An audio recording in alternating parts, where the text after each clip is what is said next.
Audio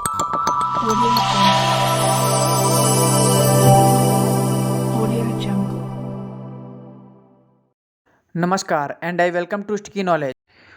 दोस्तों, हमारी दुनिया कई तरह के उलझे हुए रहस्यों से भरी हुई है, क्योंकि साइंस ऐसे सवालों के जवाब अभी तक ढूंढ नहीं पाया है। इसलिए इन्हें मिस्ट्री के रूप में देखा जाता है। ऐसे सैकड़ों रहस्यों में से एक है बरमूडा ट्रायंगल। ये नॉर्थ अटलांटिक ओशियन का एक सेक्शन है जहां पिछले दशकों में सैकड़ों प्लेन्स और शिप्स विचित्र तरह से गायब हो गए हैं।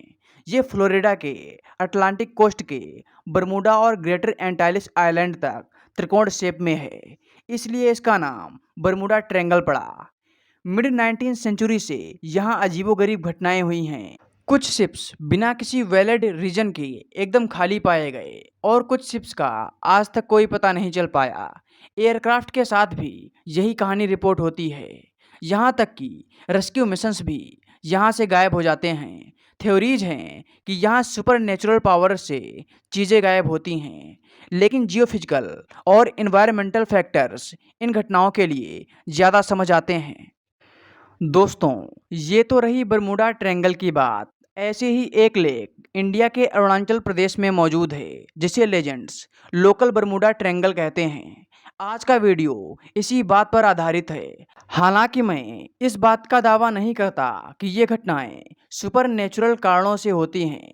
हम पब्लिक डोमेन में मौजूद रिपोर्ट्स और इन्फॉर्मेशन के आधार पर एक ऐसी जगह को डिस्कस करेंगे जहां कुछ थ्योरीज और मिस्टीरियस बातें छिपी हुई हैं। तो चलिए शुरू करते हैं आज का डिस्कशन।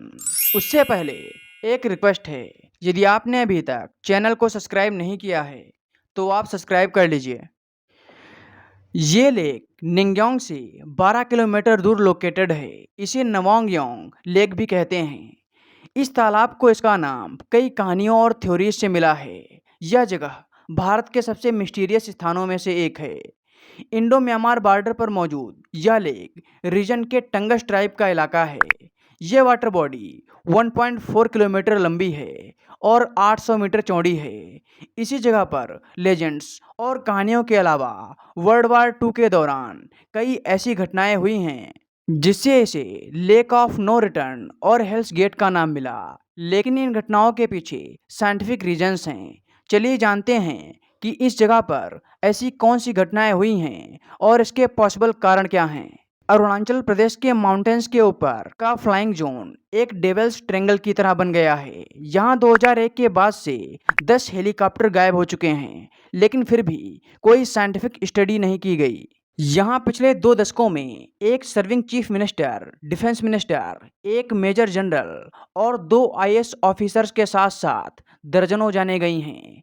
इन माउंटेन्स और लेक के आसपास के रीजन की रेपुटेशन धीरे धीरे खराब होती चली गई और इसे दुनिया का दूसरा बरमूडा ट्रायंगल कहा जाने लगा। इस रीजन को लेकर स्टडी करना तब जरूरी हो गया जब अरुणाचल प्रदेश की वर्ल्ड वॉर 2 के वक्त से अब तक की हिस्ट्री रेज की गई।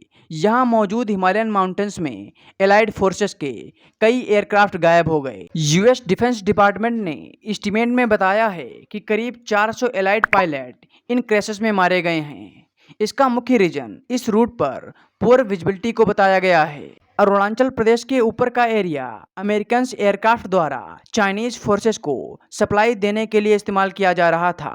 चाइनीज फोर्सेस वर्ल्ड वॉर 2 में जापान के इन्वेजन के अगेंस्ट लड़ रही थी। इस रीजन को इन एक्सीडेंट्स के बाद एलाइड फोर्सेस ने द हम्प नाम दिया था। यहाँ last crash Pawan Hans helicopter का हुआ था, जिसमें 3 लोग मारे गए थे, जिसमें डिप्टी कमिश्नर कमलेश कुमार जोशी भी शामिल थे। यह एक्सीडेंट 4 अगस्त 2015 को हुआ था। इससे पहले 29 अप्रैल 2011 को एक हेलीकॉप्टर क्रैश हुआ था, जिसमें अरुणाचल प्रदेश के मुख्यमंत्री डोरजी खांडू मारे गए थे। ऐसे ही इससे पहले कई घटनाएं हुई हैं। इंडियन एयरफोर्स के कई एयरक्राफ्ट इस इलाके में क्रैश हो गए। इन घटनाओं के बाद अरुणाचल प्रदेश का माउंटेनियस इलाका और नवांगयांग लेक के पास के इलाके को एविएशन एक्सपर्ट बरमूडा ट्रायंगल से जोड़ने लगे हैं। दोस्तों, आपका क्या ओपिनियन है इस मुद्दे को लेकर? कमेंट सेक्शन में ज़रूर बताइएगा। उम्मीद है आज की वीडियो आपको पसंद आई होगी। यदि आपको वीडियो पसंद आई हो तो चैनल को सब्सक्राइब कर लीजिए। धन्यवाद।